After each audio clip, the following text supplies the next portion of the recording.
Hello అండి, welcome to Ammu educational academy. ఈరోజు 6th class సోషల్కి సంబంధించిన 2వ చాప్టర్ గురించి తెలుసుకుందాము. వీడియోని ఎక్కడ కూడా స్కిప్ చేయకుండా చివరి వరకు చూడండి. మనకు 2వ లెసన్ వచ్చేసి గ్లోబు, భూమికి నమూనా. అసలు గ్లోబు అంటే ఏమిటి? గ్లోబు అనేది భూమి యొక్క త్రిమితీయ నమూనా. ఇది భూమి యొక్క ఆకారము, ఖండాలు, మహాసముద్రాలు మరియు ఇతర భౌగోళిక లక్షణాలను ఖచ్చితంగా చూపుతుంది. సో ఈ గ్లోబు యొక్క ప్రాముఖ్యత అనేది ఏంటిది? సో భూమి యొక్క ఆకారాన్ని అర్థం చేసుకోవడానికి గ్లోబు సహాయపడుతుంది. అలాగే ఖండాలు మరియు మహాసముద్రాల స్థానాలను తెలుసుకోవడానికి ఉపయోగపడుతుంది. భూమిపై వివిధ ప్రదేశాల మధ్య దూరాన్ని అంచనా వేయడానికి సహాయపడుతుంది. అక్షాంశాలు మరియు రేఖాంశాల గురించి తెలుసుకోవడానికి ఉపయోగపడుతుంది. అసలు ఈ అక్షాంశాలు మరియు రేఖాంశాలు అంటే ఏమిటి? అక్షాంశాలు అంటే భూమిపై సమాంతర రేఖలు. ఇవి భూమధ్య రేఖ నుండి ఉత్తరం లేదా దక్షిణంగా ఒక ప్రదేశం యొక్క దూరాన్ని కొలుస్తాయి.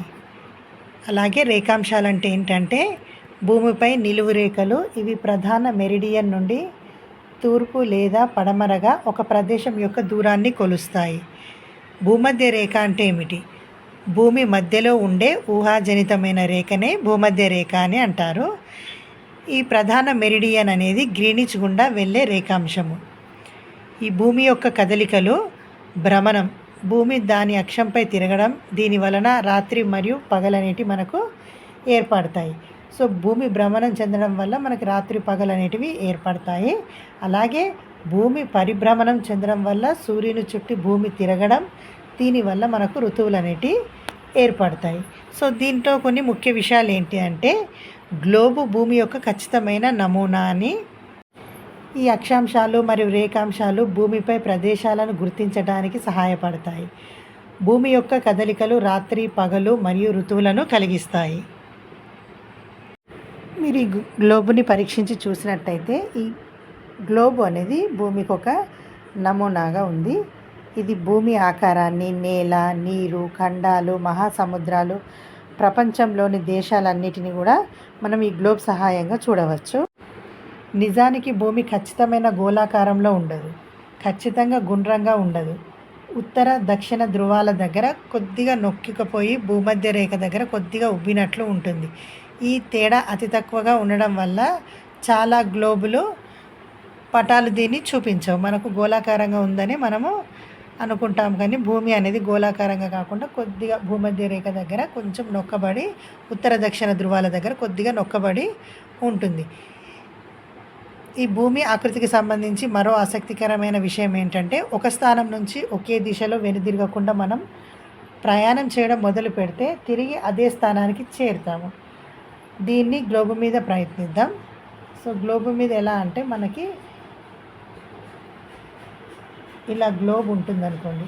ఇక్కడ ఎక్కడైతే మన ప్రయాణం స్టార్ట్ చేసి మనం ఇలా తిరిగేసి మళ్ళీ సేమ్ అదే ప్లేస్కి అనేది మనం చేరుకోవడం జరుగుతుంది.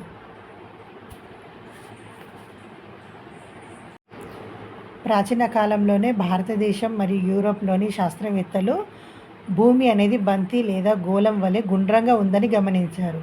ఇటలీకి చెందిన అన్వేషకుడైన కొలంబస్ వంటి నావికులు సాధారణ శకం 1492 ప్రాంతంలో భారతదేశాన్ని చేరుకోవాలని యూరోప్ నుంచి బయలుదేరారు.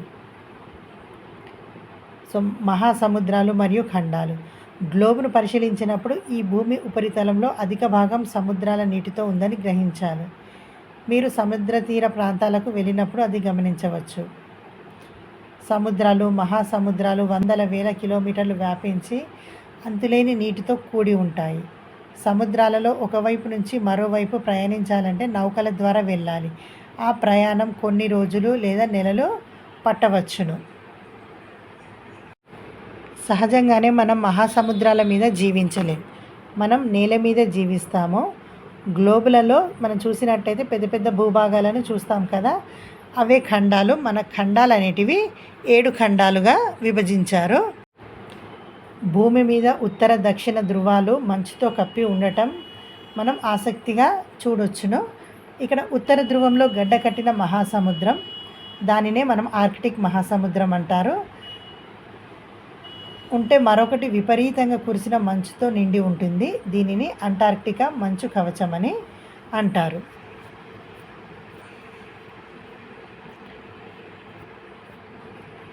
ఖండాలలోని దేశాలలో అన్ని గ్రామాలు, పట్టణాలు, నగరాలు ఉంటాయి. కొండలు, లోయలు, వ్యవసాయ భూములు, గనులు, పరిశ్రమలు మొదలైన వాటిని మనం భూమిపైనే చూస్తాము. గ్లోబు మీద గల దిక్కులు. ముందు పాఠంలో మీరు 4 దిక్కుల గురించి తెలుసుకున్నారు. మొదటి పాఠంలో ఆల్రెడీ మనం దిక్కుల గురించి తెలుసుకున్నాం కదా! అలాగే ఇక్కడ గ్లోబ్ మీద మనం దిక్కులను మనం చూడొచ్చును. ఉత్తర, దక్షిణ ధృవాలను గుర్తించగలరు. ఉత్తరాభిముఖంగా ఉంటే కుడివైపు తూర్పని, ఎడమవైపు పడమరమని తెలుసుకున్నారు. భూమి ప్రతిరోజు పడమర నుంచి తూర్పునకు భ్రమణం చేస్తుంది. గ్లోబును తిప్పి భూభ్రమణం ఎలా తిరుగుతుందో తెలుసుకోవచ్చును. గ్లోబుపై 2 ధృవాలను చూశారు కదా! ధృవాలంటే ఏమిటి? ధృవాలు అనేవి భూమికి 2 వైపులా ఉండే 2 చుక్కలు లాంటివి. చూడండి, ఇక్కడ మీకు కనిపిస్తుంది కదా!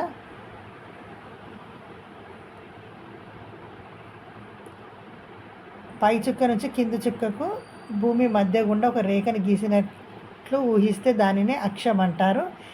ఈ అక్షం చుట్టూ భూమి భ్రమణం చేస్తుందని చెప్పవచ్చును.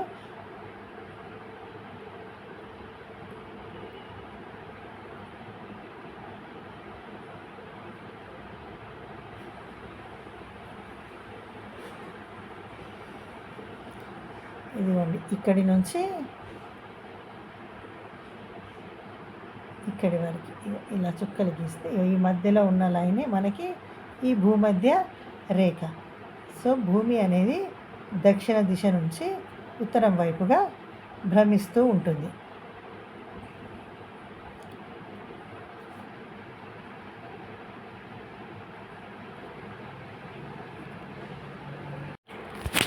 సో మనకు అక్షాంశాలు అంటే ఏమిటి అంటే, భూమికి అడ్డంగా పడమర నుంచి తూర్పునకు గీసి ఉన్న ఊహారేఖలనే అక్షాంశాలు అంటారు. చూడండి, ఇక్కడ గ్లోబులో మనకి అక్షాంశాలు ఎలా ఉన్నాయో చూడండి. ఇలా అడ్డంగా గీసిన ఊహారేఖలనే మనము అక్షాంశాలు అంటారు. సో అలాగే రేఖాంశాలు అంటే ఏంటంటే, ఇక్కడ చూడండి, రేఖాంశాలు అంటే మనకు భూమి మీద నిలువుగా గీసిన ఊహారేఖలనే మనము రేఖాంశాలు అంటే, ఇలా నిలువుగా గీసి ఉండే ఊహారేఖలనే మనము రేఖాంశాలు అంటారు. ఇది మనము గ్లోబు సహాయంగా గుర్తించడం జరుగుతుంది. ఒకటి గ్రీనిచ్ రేఖాంశం, దీనిని 0 రేఖాంశం అని కూడా అంటారు. మరొకటి అంతర్జాతీయ దినరేఖ, ఇది 180 డిగ్రీల తూర్పునకు పశ్చిమ రేఖాంశం అని కూడా అంటారు. ఈ రేఖల ప్రాముఖ్యాన్ని మనము తర్వాత క్లాస్లో తెలుసుకునడానికి వీలుంటుంది. ఇప్పుడు 6th క్లాస్లో మనకి ఇక్కడి వరకు మాత్రమే తెలుసుకుంటాము.